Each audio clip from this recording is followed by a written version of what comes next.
I might have just found one of the best Roblox shooter games ever made, and it only has 6 active players.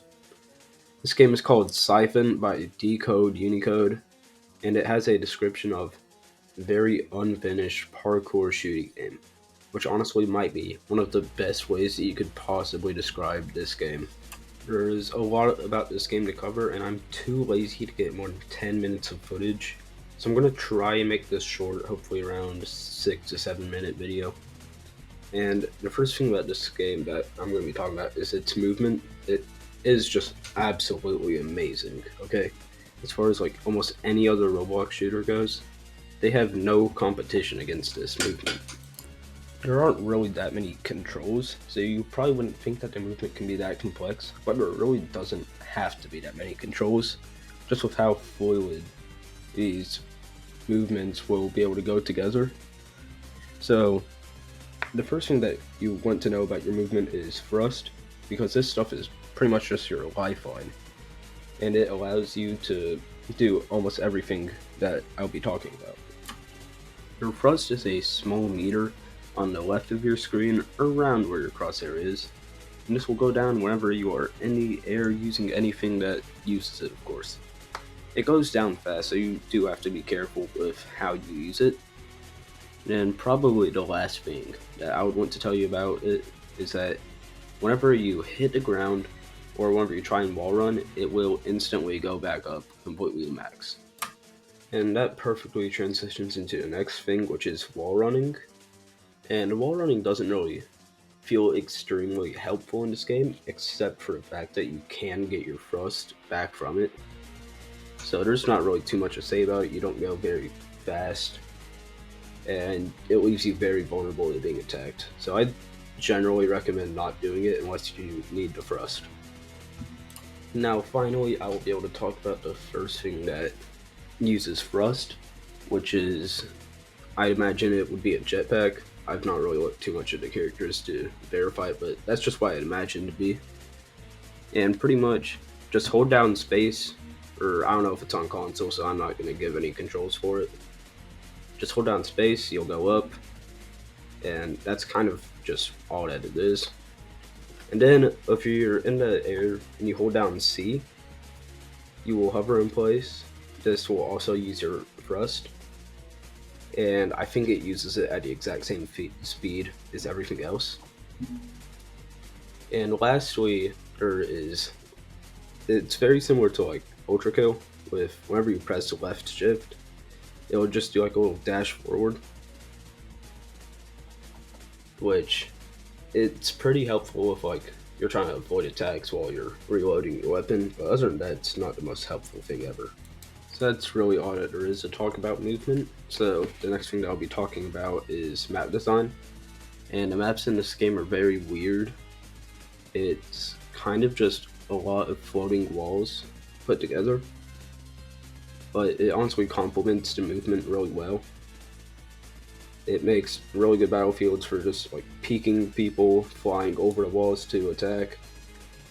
It leaves a lot of room for like just good strategy being awarded and good movement being awarded.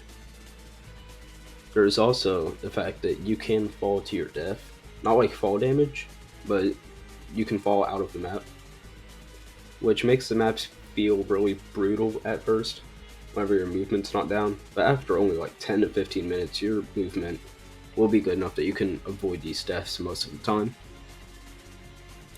Now next up are the weapons. So for your primary, actually first I should probably say there are 3 types of weapons in this game as per most shooters, which is your primary, secondary, and your melee. And they're all pretty good, I will say. So first of all, you've got your primaries. So you have, I think, 4 SMGs, 2 rifles, 1 shotgun, and 2 DMRs. And they are all pretty good. Rifles and SMGs are my personal favorite just because of how nice they feel to use. But I have gotten kills with all of them and they all feel pretty well. Next up you have your secondary, which is all pistols. And you have just 1 normal semi-automatic pistol, 2 full fire pistols, and then I think it's just one like heavy firing pistol, and they are all pretty good. I use the automatics because I'm too lazy to manually click a lot of times. Next up, you have your melee, and these guys are actually pretty good. I think they two-hit your opponents. I think there's going to be more of them coming soon, but there's only one in the game right now, or only one I have unlocked. I don't know if I have one unlock weapons. And then lastly, there's your armor, which again, I think it's the same case with the sword. I don't think there's anything else out yet. But you have light armor and there's medium and heavy armor listed, but there's all that there is. Next up is the actual feelings of these guns. They all feel really responsive. So I'm assuming there's random bullet spread. It feels kind of strong. Might also just be the recoil, which is also really strong. But your guns feel relatively accurate in closer to medium ranges, and I believe it is listed as a stat, the range of a weapon, before I'm assuming its accuracy starts falling off. So your weapons aren't very accurate from long ranges, but really accurate at close range, and they feel really nice to use. Of course, as far as like damage goes, SMGs low damage fire rate, high fire rate. They are rifles, high damage. Actually, it's not that high, but it's higher than SMGs and a higher fire rate. Shotguns, low fire rate, high damage. And DMR is the same thing, but it actually has range. Pistols, it's all just really good close range stuff. Your sword, of course, it's a sword, you can close range.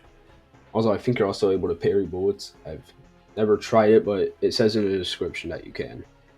Next up, probably for the shortest section in this video, is the game modes. Pretty sure it's only 4. Free-for-all, team deathmatch, gun game, and then there's one with a railgun. I think it's called One Shot in the Chamber, and pretty much just you have a railgun with one shot. If you miss your shot, then you have to kill people with your sword to get more ammo. Yeah, that's kind of all there is about game modes.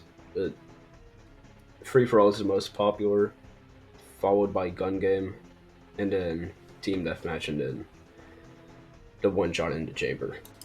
So anyways, I think that is kind of really all that there is to say about the game. I'd recommend trying it. I will put the link for it in the description if you want to play it. I don't know if it's on console or mobile, so you might be out of luck if you're on those. But if you are on PC, I know it's there. Definitely try it out at least. It's a great game. Thank you for watching, and I know this is like a whole 30 seconds over the time that I said, so please don't kill me. Yeah, thank you. Goodbye.